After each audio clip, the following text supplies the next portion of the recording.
angry, and so is my next guest, the former Minnesota Governor Jesse Ventura, author of the new book, They Killed Our President, 63 Reasons to Believe there was a Conspiracy to Assassinate JFK. So in the chair is Jesse Ventura. Welcome to you, Jesse. Thanks, Piers. Always a pleasure. So, has the government of the world's great superpower really shut down, or is this just some vast conspiracy?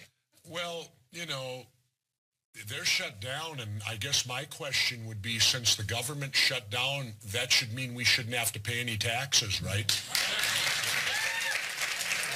Yet, it's not going to work that way, is it? Even though they're not working, we're still going to be paying.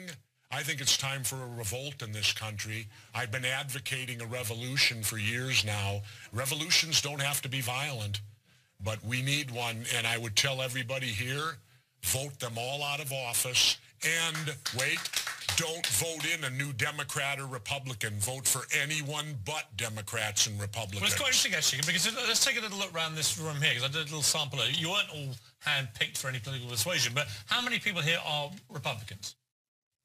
So just a few hands. How many are Democrats? A few more hands. And how many are neither Republican nor Democrats? So you are the Jesse Ventura future of American electorate. We are the majority. But how much of that do you think, this is just a random section of people that pitched up to watch the show, but how much of this is down to just general dissatisfaction with the American political system?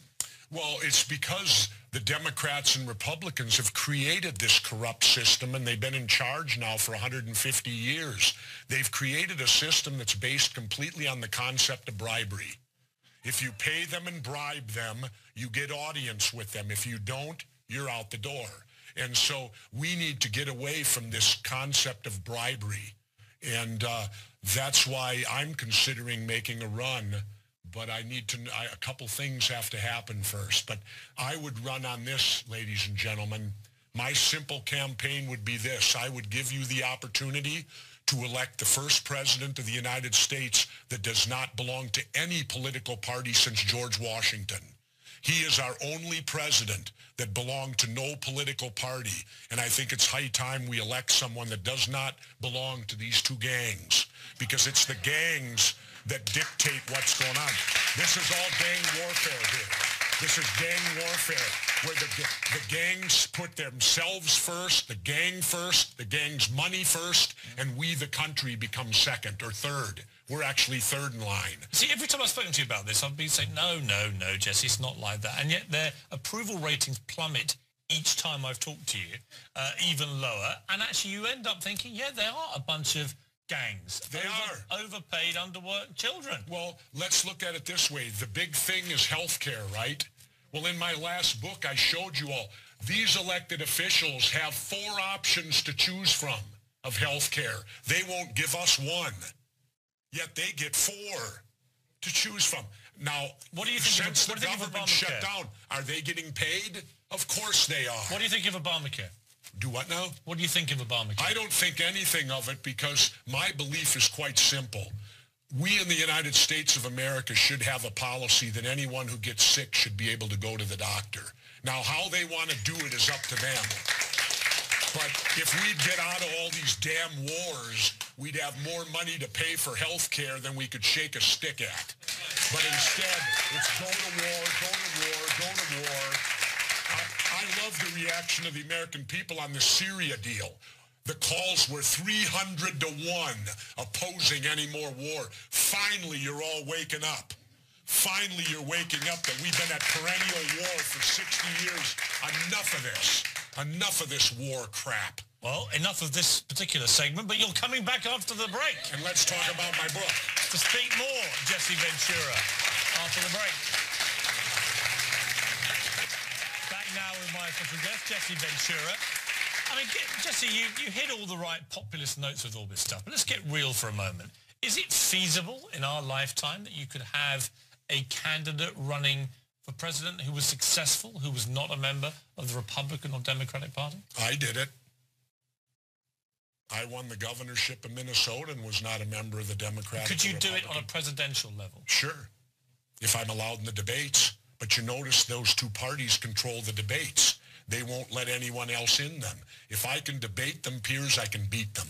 It's that simple. Somebody tweeted me earlier saying nobody who wears tie-dyed shirts could ever be president of the United States. Well, What is your response? My response would be then I guess a real person shouldn't be president, because I'm a real person. Do you know when I ran for governor, I never used a prepared speech? Is that true? Yes, because my belief is if you tell the truth, you don't have to have a good memory.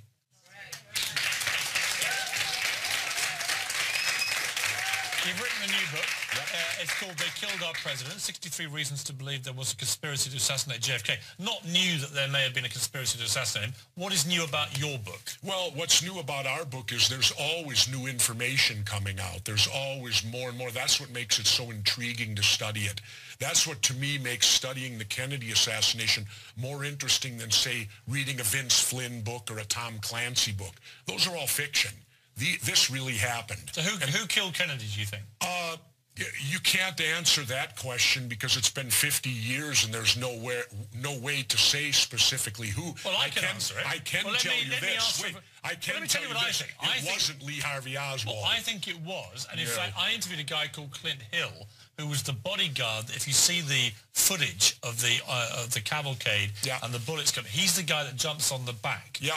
He was Jackie Kennedy's bodyguard. Jumped on and she. Why weren't Secret Service on the bumper that day? They were removed. You can go on internet. That's and not see what it. he told me. They were removed from the bumper. That's and not the what Secret Service guy turns to his boss and goes, "What?" Jesse, here's my point. And they took him off the bumper. Why did they change the way for Dallas only, the way the motorcycles were lined up? They put 4 of them way in front and the others all behind. They didn't go in the standard wedge, which was used in the 2 previous days before. But in Dallas, that changed. They got him out of the way to give a clear shooting lane. Let me finish my point. Clint Hill, who was there and was on the back of that limo, he wasn't on the back of it. He jumped on the back of it. Yeah, from a car way behind, and it took him how long to get there? But he believed Lee Harvey Oswald acted alone. Now, why do you know more than he does? Well, because of the fact there's a whole lot of information. It's so obvious when you read this book. I'll let you people be the judge. Read the book. It's so obvious. The Secret Service... Who do you think did it? The Secret Service protected Kennedy more after death than they did when he was alive because they illegally took the body out of Texas. Autopsy by law should have gone on there. Lyndon Johnson, the car was a crime scene. Everybody knows tape goes around a crime scene until forensic gets through with it. Monday morning, that car was in Michigan being refurbished, already moved. Jesse, no one was allowed to see the car. Who do you think killed There's multiple JFK? Choices. Well, give me one. Well, Kennedy made tremendous amount of enemies. The military-industrial complex hated him because he wouldn't go to war in Cuba. He was already withdrawing troops from Vietnam. There would have been no Vietnam War. Him and Khrushchev were actually back-channel communicating, and they had both planned on ending the Cold War by 1965. Khrushchev was taken out of power. They were doing it via Pope John in the Vatican. The Pope died, and Kennedy was murdered. We had the Cold War for 20 years. So what does the military what does your brain tell you is the most likely? Kennedy was going to take away the oil depletion allowance, which is what all oil guys use to make big money so that they can make $30 million a year and pay no taxes. So he had big oil mad at him. He had the military-industrial complex mad at him. Plus, he was doing the first move towards human rights in this country, which the South hated him for. So you've got multiple choices of many. You've written a book about it. Well, what do you think is the most likely theory? I think that here's the deal. There were 2 conspiracies that took place. The first conspiracy was the actual one to murder the president. The second conspiracy was to cover it up after it happened. Both of those took place. Now, you have separate players on both sides of that. Well, look at it this way. Read the opening, the Katzenbach memo that we opened the book with. Mm-hmm. This is from the acting attorney general. And he states, Monday morning, we must convince the people Oswald acted alone, that he had no one with him, and that if he went to trial, he'd be convicted. This is Monday morning before they've looked at one shred of evidence. The acting attorney general of the United States sends this memo to the new president. And that's exactly what he says is exactly, and they said, we need to form a commission to rubber stamp all this so that we don't have any type of congressional or other investigations. Woe be that we would have a real investigation. Jesse, you're a straight talker. I've now asked you multiple times. You've written a book about this. I can't tell you who I've given you my theory, which is the pretty commonly held one. It was Lee Harvey Oswald. He couldn't make the shots. I've cited my source, who was one of the Secret Service detail who actually went on the car, and he says he acted alone. You've got 30 seconds left to try and give me a straight answer. I can't give you one. I can't tell you who did it. I wasn't there. And it's unfair to ask a question. You think you've won the argument simply because I can't name who did it? Yes, I do. Well, okay, James Files was the shooter on the grassy knoll. He's already confessed to it in prison. You had the confession of E. Howard Hunt on my TV show, yet mainstream media said not a word about it. Hunt confessed, LBJ knew, he went right down the chain of command. It was called The Big Event. It was his deathbed confession to his son. Yet no you've only given me so media far. covers it. You've only given me 6 reasons so far. There are 63 reasons to believe in this book. There was a conspiracy to assassinate JFK. As always, Jesse, you are a compelling talker when it comes to these things. I don't know how much I believe, but I love the way you tell it. Read the book. I urge people to read it. It's a good talking point. Read Good it. to see you. All right.